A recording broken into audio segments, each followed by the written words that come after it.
Hello and welcome, I was going to say, to the studio here in Northumberland, but today this one's a little bit different, so welcome to my garden.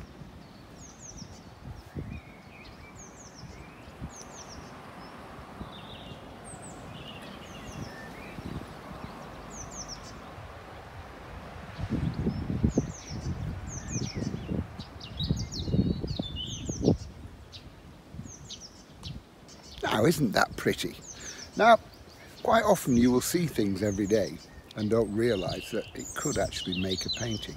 So I'm going to show you here, I'm at a slight angle from that shed and the trees behind it. And that's what I'm actually going to paint. Yes, there's a fairly nasty looking old porter cabin building behind it, but I'm just going to ignore that. And this will show you as well what you can leave out and what you can put into a painting to make it into a painting. So I'm going to start off with my drawing, and it's just the old building there. Actually, it's not a really old building, that one. That's my newest shed. That's where my little sit-on lawnmower lives. Put that there. You notice that line's going down slightly, going downwards. Then I've got the other roof, so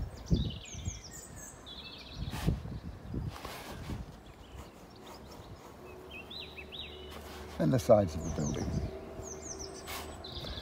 I apologise in advance because you are going to hear some tractors and background noise, but hey, that's the beauty of being outdoors.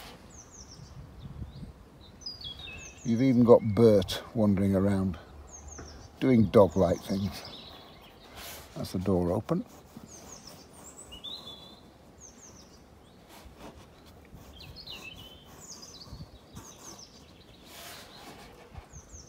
Downward slightly there. And the other door is closed, or semi-closed.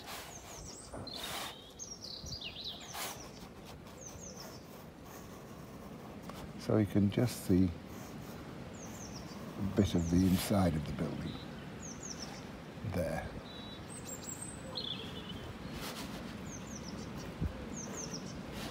And the wind blowing in the trees. Isn't it typical when I get outdoors the wind decides to pick up?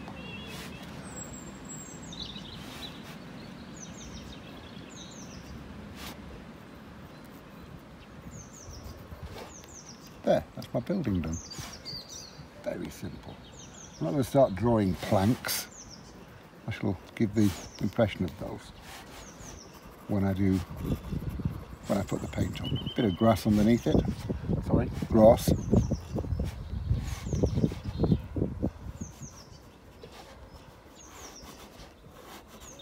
And there's the ramp that the lawnmower goes up. Behind that I've got a hedge.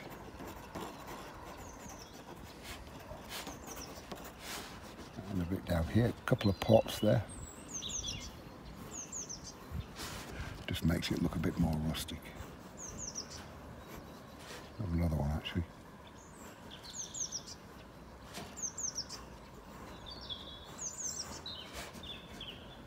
And I actually propped that door open. You probably can't see it. I propped that door open with a spade or a fork, but I'm just going to lean that against there instead.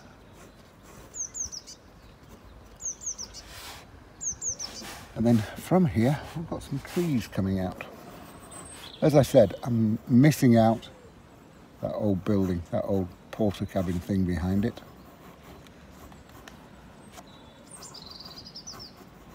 Like so.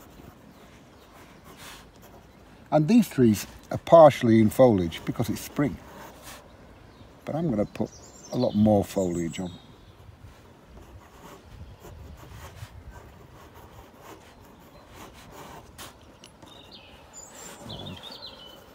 There's some big bits coming up there.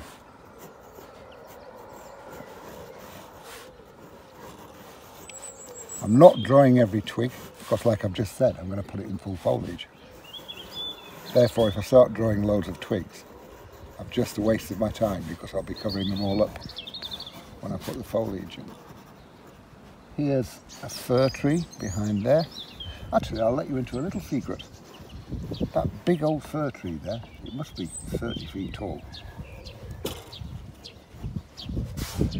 Well, that was my first ever Christmas tree when I moved into my house about 30 years ago. And it was in a pot with roots. And now, look at the size of him. I'm quite proud of that tree actually. Little things please me. I'll make that look more like a fir tree when I put the foliage on.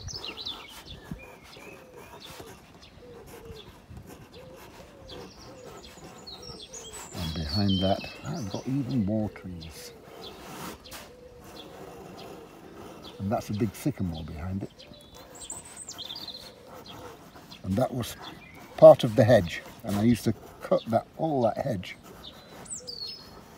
These were in my starving artist days, and I used to use a pair of hand shears and cut that hedge. And one particular year, there was a bit that was a bit thick, so I just let it grow, and that's now that sycamore tree. I have quite a lot of history in this place. Behind here, I've got a fence coming out.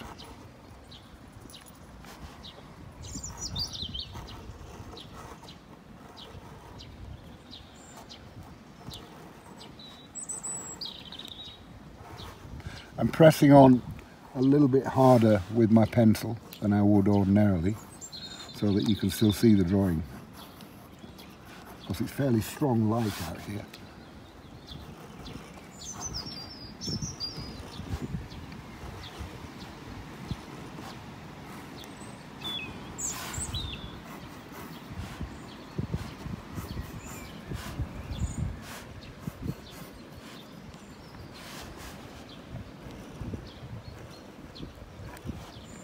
And nearly done with that. There's the big fence post. Gate post actually.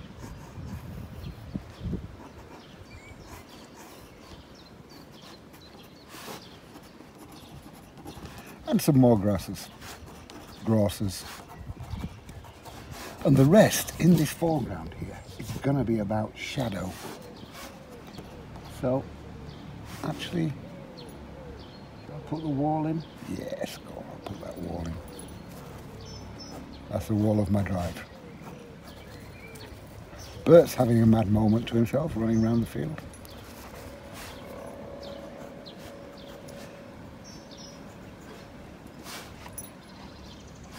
I did put my palette down on the grass next to the easel, and of course within 5 minutes I had to wipe yellow ochre off Bert's nose. He just can't resist. And where the car is, I'm going to put a bush in.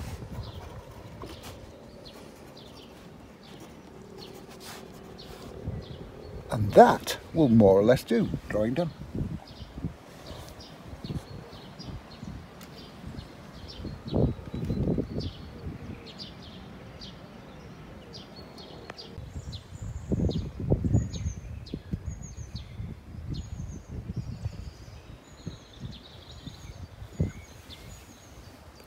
Now Bert's taken up position, ready for me to start painting. So I shall start painting.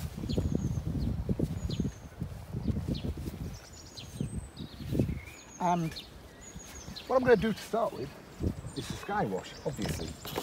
And because I've got so much, I'm going to have so much foliage in this painting, there's not a lot of sky wash going to be showing. But don't start going around trees, because remember, when you leave gaps in your foliage, you need to see sky colour through those gaps, not big clumps of white paper. So go all the way through. There. And I'm just going to use ultramarine blue, plenty of water into it, but just ultramarine blue. You enjoying yourself, Robert? Honestly, I have 2 black Labradors, and they're both as mad as each other. Frank's decided that he doesn't want to sit out in the sun, so he's stayed indoors. Just ultramarine blue there, look. Coming down. Always remember it's going to dry nearly 50% light, well, about 30% lighter than when I put it on. So allow for that. Wash out, squeeze out, and there really aren't any clouds. So I'm going to leave it as it is. Or shall I have one cloud?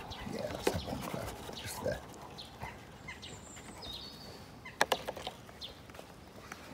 Just a cloud there, that'll do. Very, very simple. Don't fiddle, don't mess, and just let it dry. It's kind of nearly dry. A little bit of wind is helping to dry it as well, but it's not totally dry. So I'm going to start off in the background with a little bit of ultramarine blue and light red. I'm just going to drop that wall in there.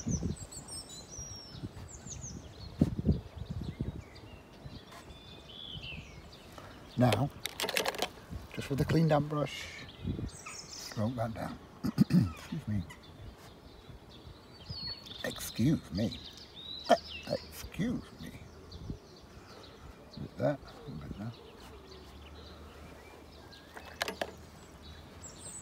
there. Now, I'm just going to take a little bit of paint off the top. Just get more light on that.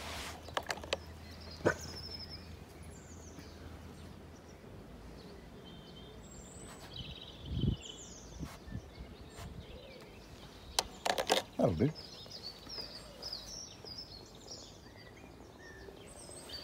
Now it's time for the shed.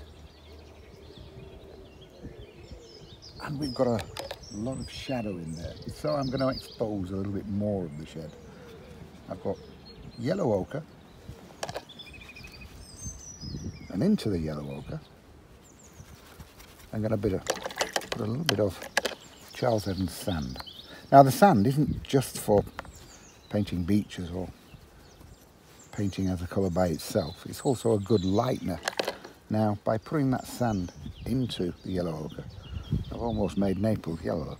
It's a good mixing colour, the sand. So we'll have a little bit of that in here.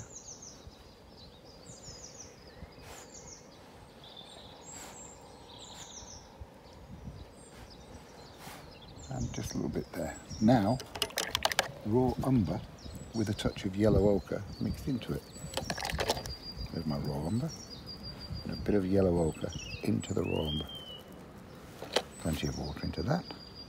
I'm doing this with my round brush, my number 8 round. Remember the brushes, Aquafine brushes, Daler-Rowney Aquafine. Fabulous brushes because they'll hold so much water. Look at that. That's just one dip of the paint. And I've filled in the side of the shed with one dip. That brush is about £2.50 on my website. Here comes the tractor. I told you you'd hear the outdoor noises.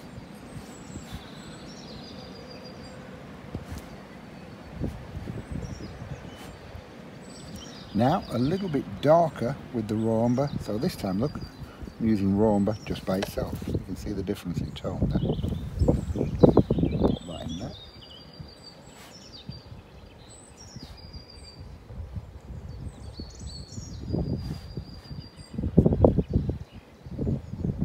Leave a little bit of gap. Just there. A tiny touch of paper showing through there, just to signify where the end of the door is, because that one's closed.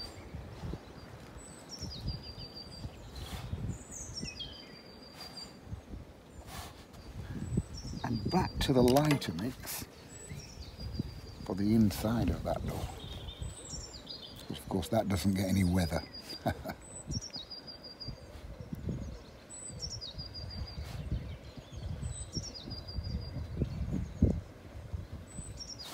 And just fill in.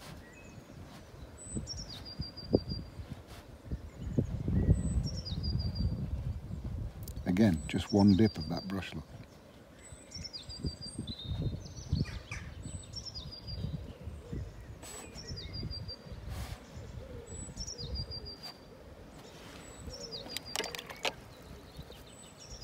Now I need to let that dry before I put the roof bit on and finish off the actual shed. But as I'm saying that, I'm just thinking I can paint the indoors of the shed, which again, raw umber. See what a useful colour raw umber is. If I put a touch of blue into it now, I've got a sepia. Bit more raw umber. There, see? Lovely dark brown sepia.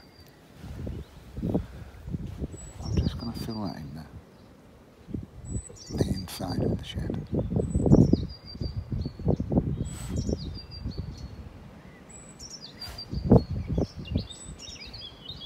There'll be a lot more darker paint on that later, once it's totally dried.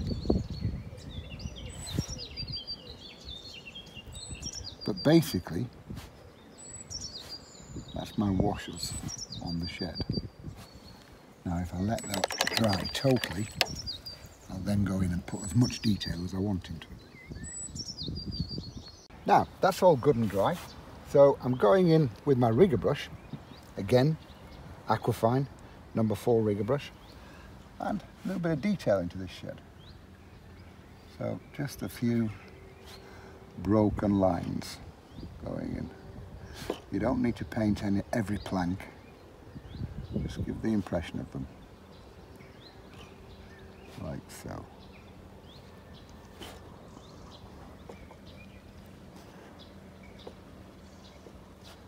So wonderful to be outdoors. And for those people that watch this video in 2 or 3 years from now and wonder why I'm painting my own garden, it's because I like painting out on location, but these days we can't because of the COVID-19 lockdown. Hopefully it will end soon. There's a few lines there.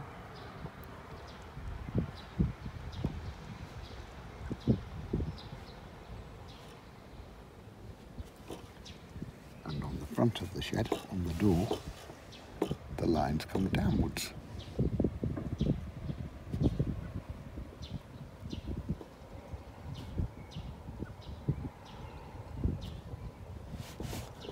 Likewise there.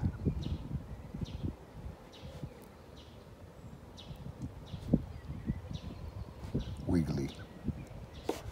You don't need perfect straight lines. Now, in that door as well, I've got I've no idea what they are. They're crisscross bits.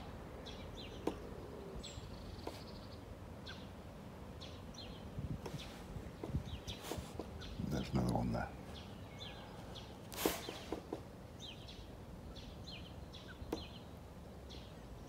And a little bit on the edge.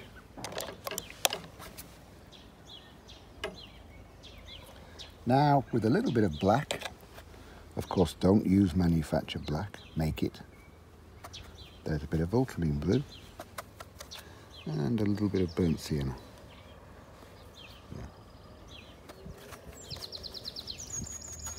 A bit more water, there we go. That's just for the hinges then.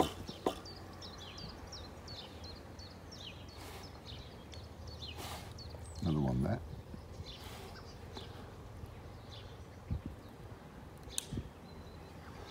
Bert's found himself a very, very nice stick. Now within the door of the shed, that bit of open door there, again black, ultramarine blue and burnt sienna, and I've changed to my number 8 round brush again. I'm just going to have a diagonal line for shadow there.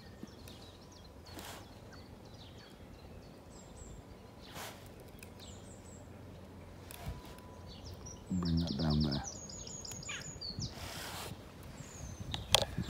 Now into the black, I'm going to put a little bit of alizarin crimson,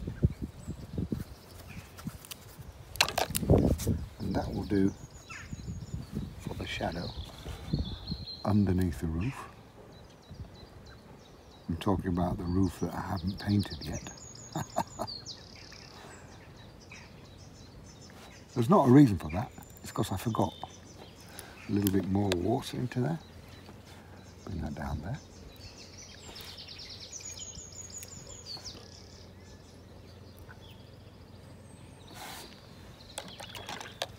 I'll actually paint the roof now. A little bit of ultramarine blue and light red. And that's just going on there.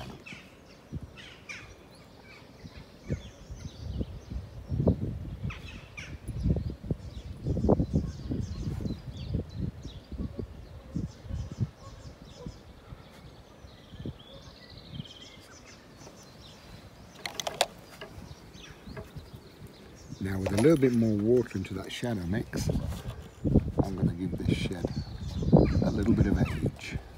Just a few daubs here and there, look. Now from that mess, clean damp brush, stipple on.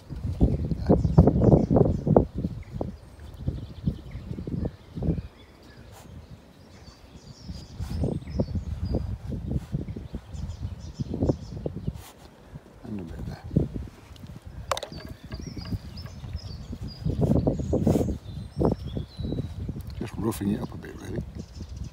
That'll do. Shed done.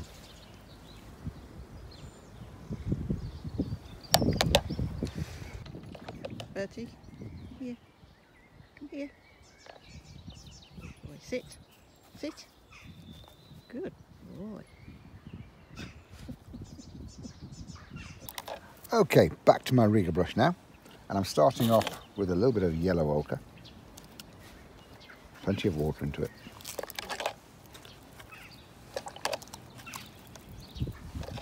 And this is to start the trees behind the shed.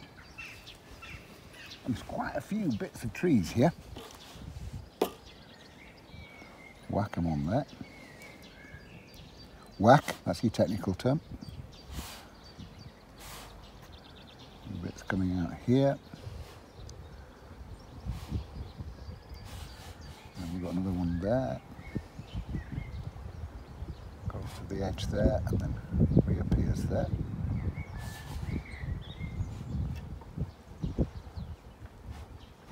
And a bit more yellow ochre. I'm kind of like going through the fence here and there, doesn't really matter. It's going to be darker anyway, the fence is going to be a lot darker.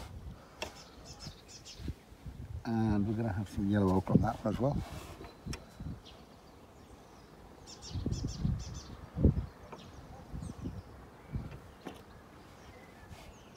Just dance the rigger brush around on the paper.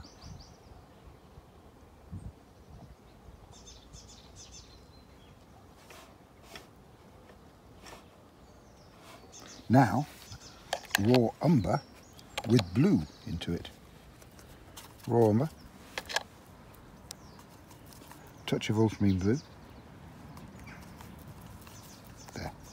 A very, very dark sepia, that one. And that's going to the other side of where I've put the yellow ochre. Just leaving a little bit of yellow ochre showing through here and there as well.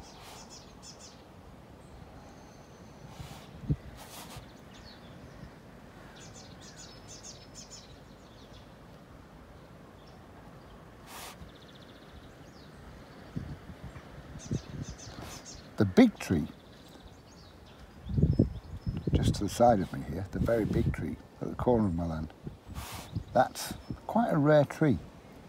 It's a black poplar, and apparently that tree is the oldest, the most ancient thing in the village. And my house is about 250 years old, so how old is he?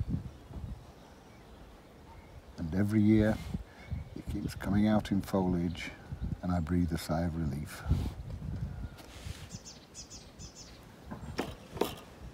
I love trees.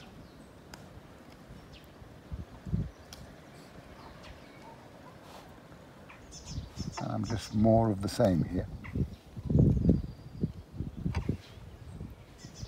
At this point, this will be a good editing point.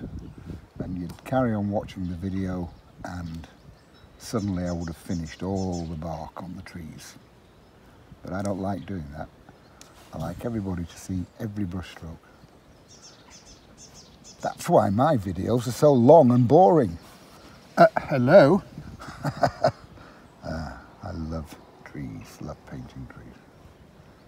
A few more bits here. And we'll have a few twigs coming out here from the sides. And this is why I didn't draw them all as well, because if you draw every single twig, you end up trying to stick to all of those pencil lines. Get a bit of free flow going to it, invent some twigs.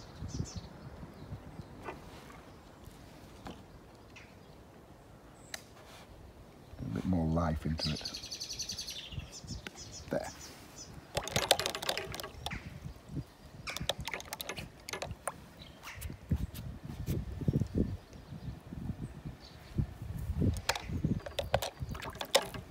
Now, still with the trees, but you would imagine now that I'm going to put full foliage on here that I would start and go to a small brush and start and paint leaves. Don't go there. Give the impression of a canopy of foliage. So I've changed my 3/4 inch flat wash brush. Again, Aquafine. I think this one's about £4 or £4.50 or something. I don't know. Now, a little bit of yellow ochre. One like so. Quite strong, this yellow ochre. And what I'm going to start with, as I said, I'm going to put it in full foliage more than is actually there, because it's springtime. I don't want them too sparse with foliage. So what I'm doing, split my 3/4 inch brush. Don't worry about that, it'll go back to shape. A bit of yellow ochre.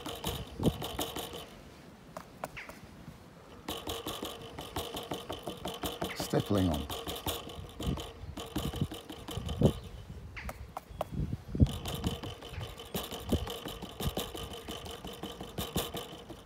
There's all kinds of fancy brushes for doing this kind of thing. There's a different brush for every different blade of grass in the landscape these days. You can get it all with a 3/4 inch flat brush. They're lovely brushes. Now, hooker's green and yellow ochre. Remember, the hooker's green, never use it by itself, always mix it, use it as a mixer. It's a fabulous mixing green. A lot of yellow ochre into there. By itself, it's a totally unnatural colour, but as a mixer, it's fabulous. Plenty of water there, and now again, split my brush.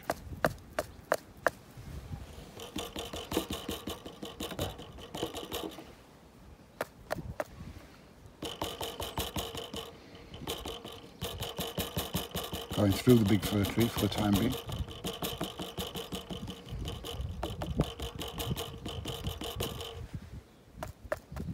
Roll that down here.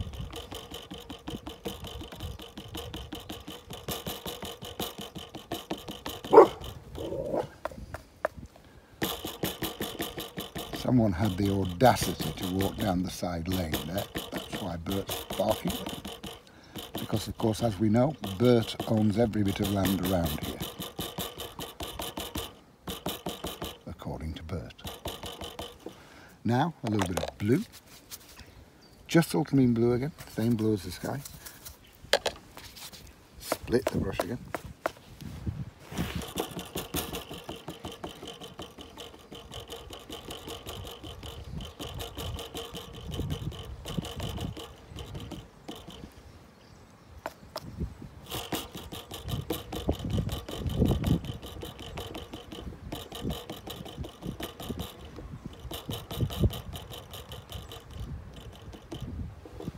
Now, whilst I'm in with that split brush technique, I'm just going to do the hedge that's at the back of the shed as well.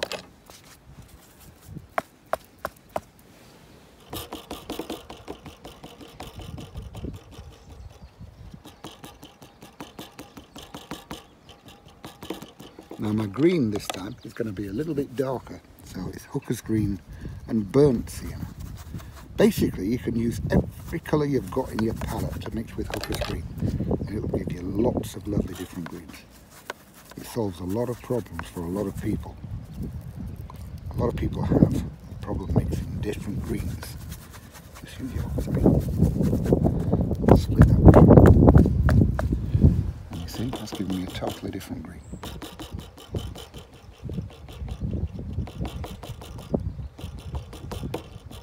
Now that brush that I've just knocked hell out of, if I wash it out, it goes straight back to shape. So now I can carefully paint around there.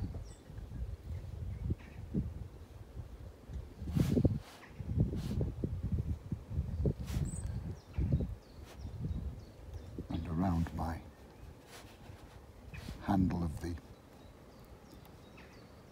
fork.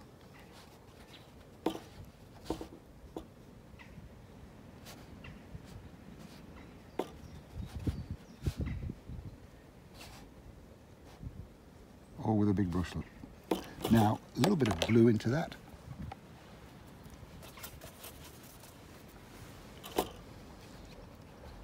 Give more depth down the base there. And this also helps, that lovely dark colour also helps to push the shed further forward. And now I shall let that dry before I do the big fir tree in the middle of all that lot.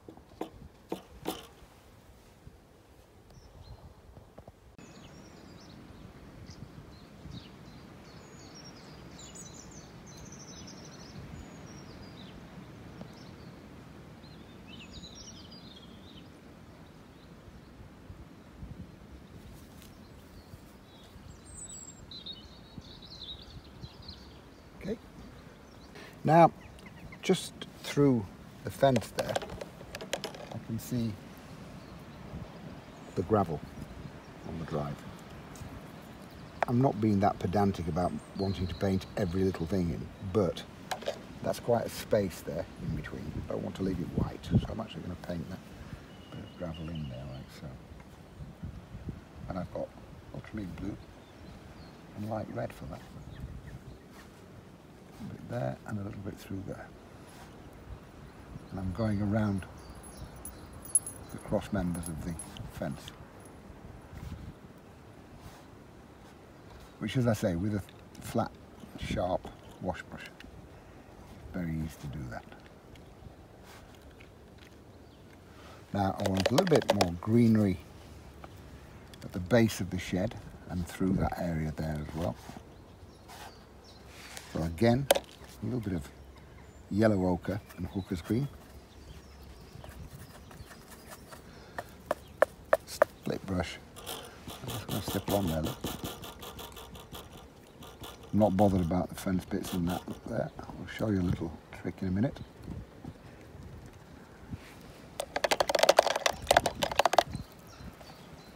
I'll have a little bit of blue as well with my round brush.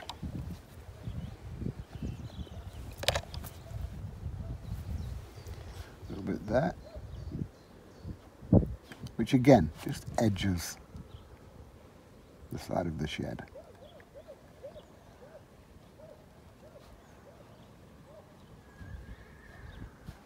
There's horses neighing and dogs barking and everything going on here.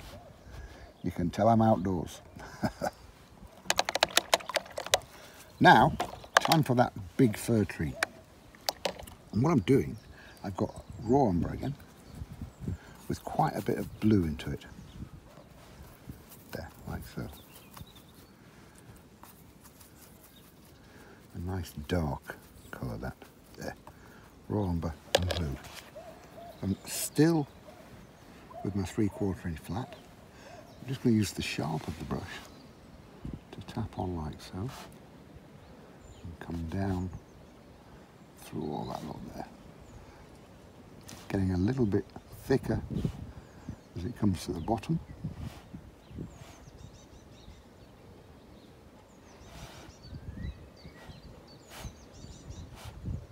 All with a big brush. Now I've got a few fairly straight twigs coming off here.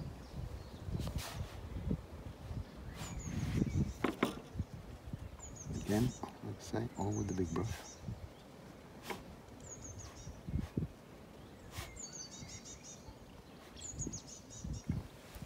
Now, to really, actually I'll have a little bit more of that just down the bottom. Still with the big brush.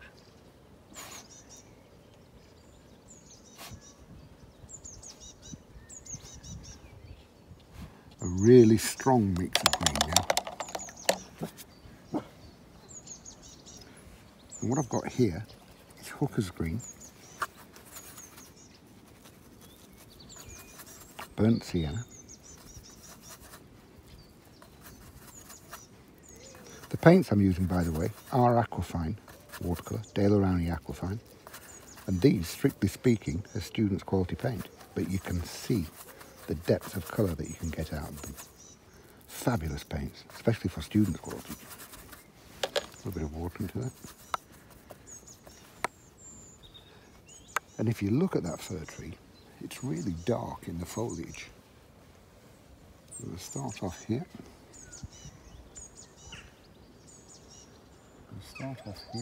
Coming up, stippling on there, look, with the corner of the brush. And as I come further down, stipple and leave bits where you can see through it as well.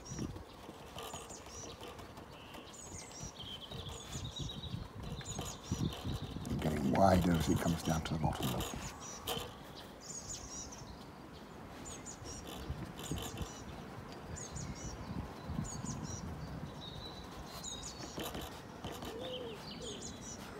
And that's where the light of those trees behind really tells.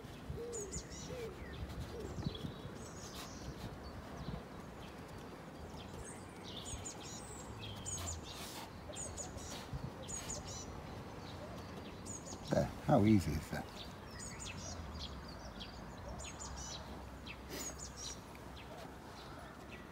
A few more little bits and pieces here and there.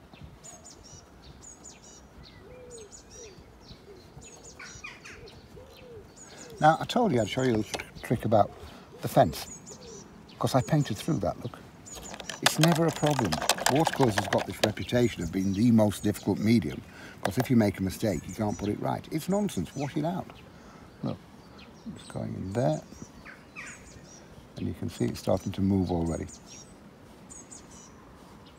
I mean, to be honest, I don't really need to reveal any light on that, because it's going to be very dark down there, but I'm just showing you. There's another one there.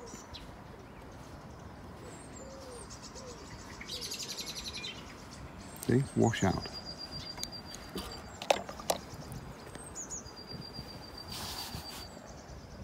A little bit more out there. And you can keep going in as many times as you want to get as much paint out as you want. We've got a fence post in there as well. And there.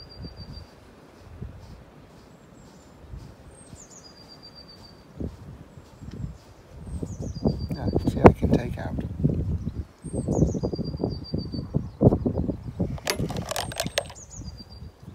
Now, with my round brush, I've got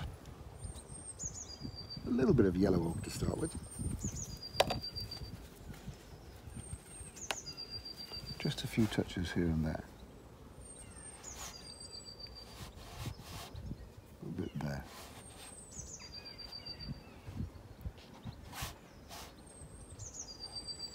Now, just about black.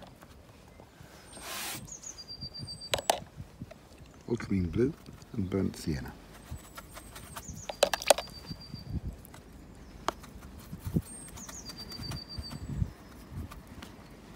All I'm doing, fill in the rest of the fence with that.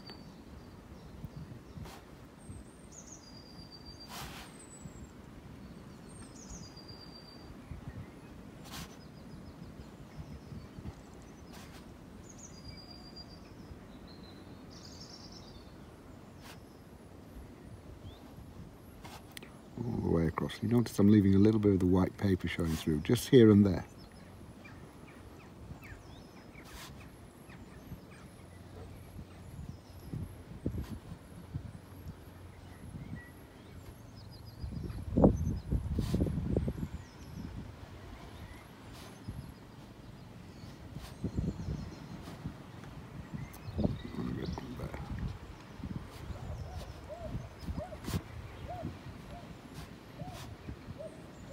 A bit more black there.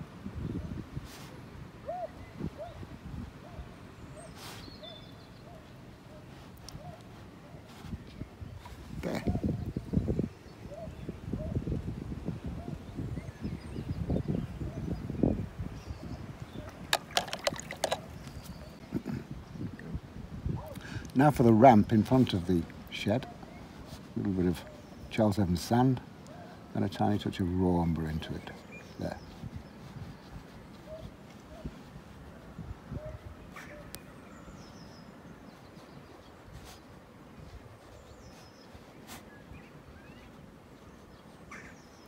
And I've got those bins at the side. I shall have one just blue, ultramarine blue. Use any colours you like.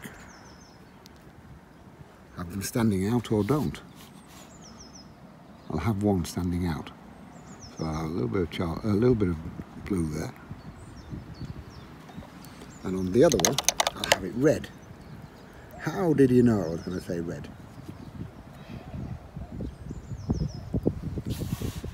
A bit of red there.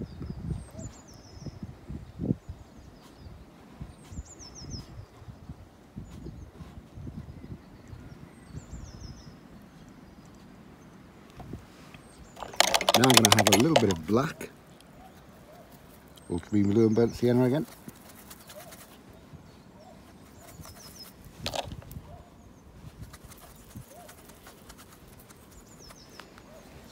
A little bit on the bottom there,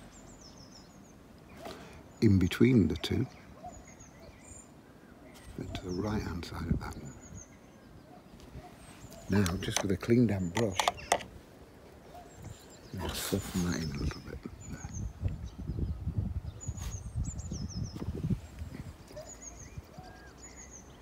And a little bit of that just in the top.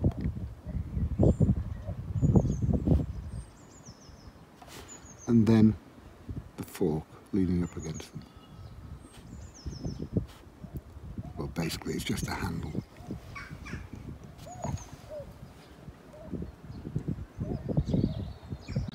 Now I've got one little bush there, which actually isn't there, but I'm having one.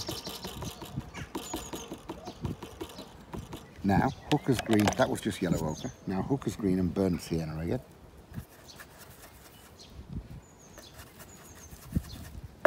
Split the brush.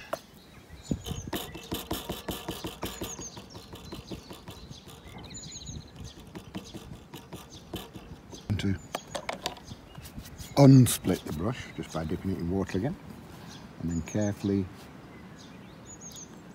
around that fence post.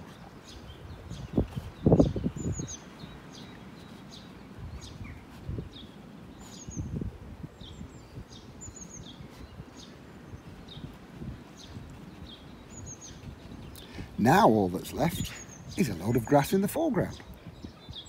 Now, time to get this grass out of the way. And I'm starting off with some yellow ochre, plenty of water into it. And it's just big strokes, this, with my 3/4 inch wash brush.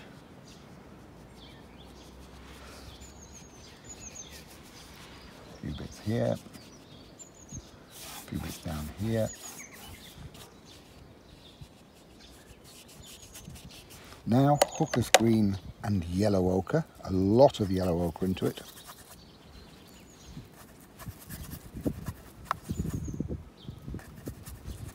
Plenty of water into it. Actually a little bit more green. That's better.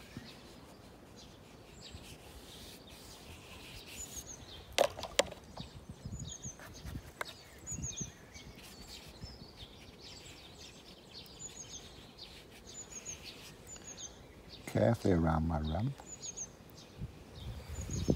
A little bit there.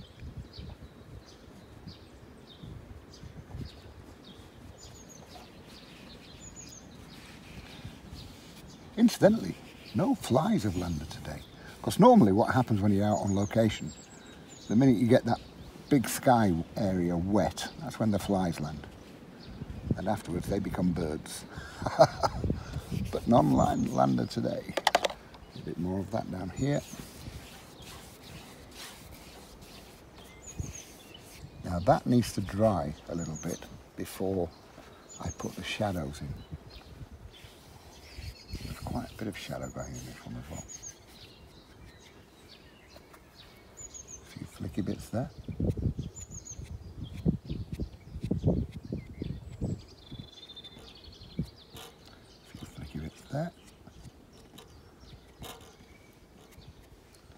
now. As I said, I'll let that dry before shadow time. Now, whilst this is drying, I was just standing back looking at this, and what would really help the composition of this, that's all a bit blank there. I'm going to put a dysentery in foliage there, just to help the composition slightly. So I've got, again, hooker's green and burnt sienna. But as I said, it's distant, so I'm putting plenty of water into that. All I'm doing, look, just tap on with the side of my number 8 round brush, like so.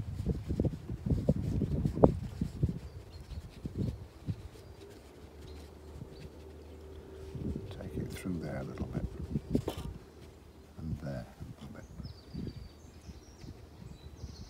leaving the hedge stronger in the foreground. Now, with a little bit of blue,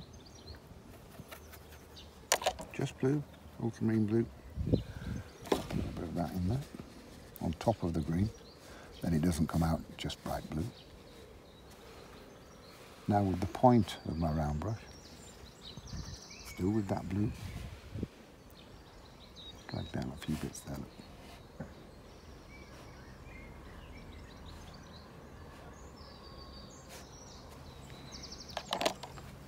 Now more water, just water. Soften that in at the bottom, so it goes behind the hedge. There, that just fills in that. I like that better now. Finally, a bit of shadow, and if you look at that past Bert, it's quite a lot of shadow.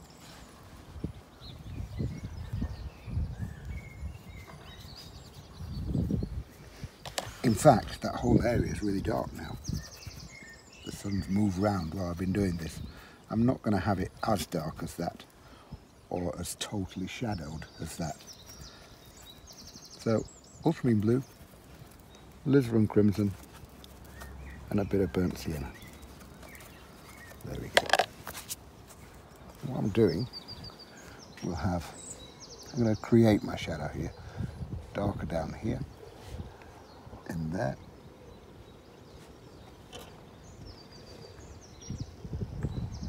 and now start and bring that across.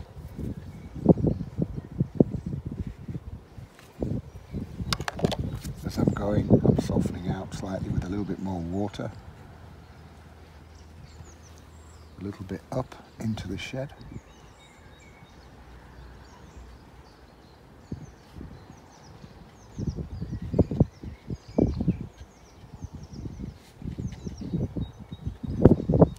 Down here,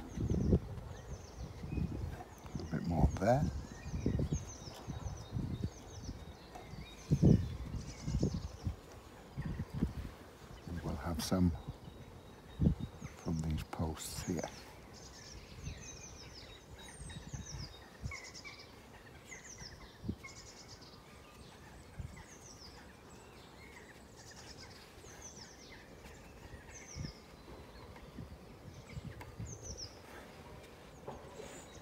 And just dab on.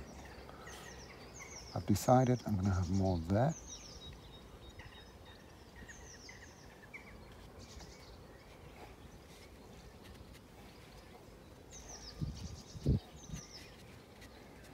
And that will more or less do. Actually, a little bit down there. Shadow from something. Another tree out of shot. It can be a shadow from whatever you want.